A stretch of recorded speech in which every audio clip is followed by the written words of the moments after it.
નમસ્કાર મિત્રો, સારથી support YouTube channel પર આ તમામ મિત્રોનું હાર્દિક સ્વાગત છે।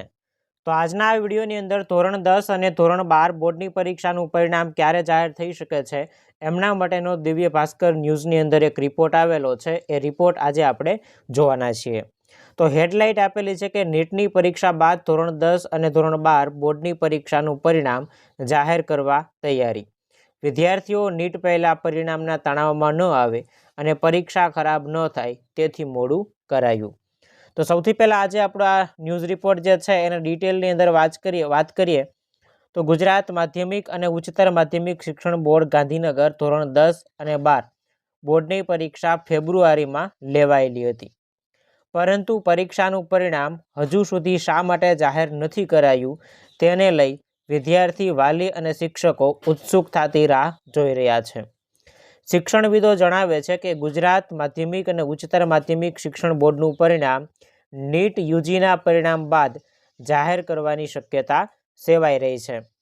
આગામી તારીખ 4 મેના રોજ રાજકોટ સહિત દેશભરમાં નીટ પરીક્ષા છે એ લેવાવાની છે। મતલબ કે આવનારી 4 તારીખે છે એ નીટની પરીક્ષા છે, એટલે 4 મે પછી ધોરણ 10 અને ધોરણ 12 બોર્ડની પરીક્ષાનું પરિણામ જાહેર થઈ શકે છે તેવું બોર્ડના ઓફિશિયલ સૂત્રો પાસેથી જાણવા મળેલું છે। આ ઉપરાંત આગળ વાત કરીએ તો ધોરણ 10 અને 12ની બોર્ડની પરીક્ષાનું પરિણામ જાહેર થવાની વિદ્યાર્થીઓ અને વાલીઓ આતુરતાથી રાહ જોઈ રહ્યા છે।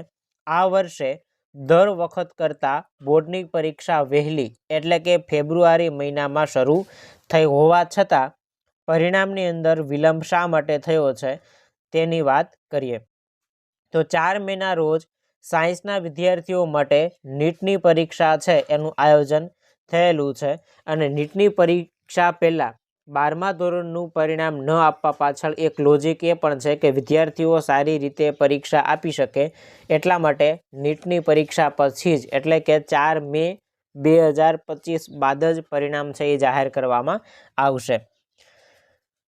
તો આ એક ઓફિશિયલ ન્યૂઝ રિપોર્ટ અમને અહીંયા આપેલો છે કે ભાઈ પરિણામ છે એ ક્યારે જાહેર થઈ શકે, તો કે ભાઈ નીટની પરીક્ષા પછી એટલે કે 4 મે પછી તમારું પરિણામ 10મા અને 12માનું ગમે ત્યારે જાહેર થઈ શકે છે। તો આશા રાખું છું કે વિડીયો પસંદ આવ્યો હશે।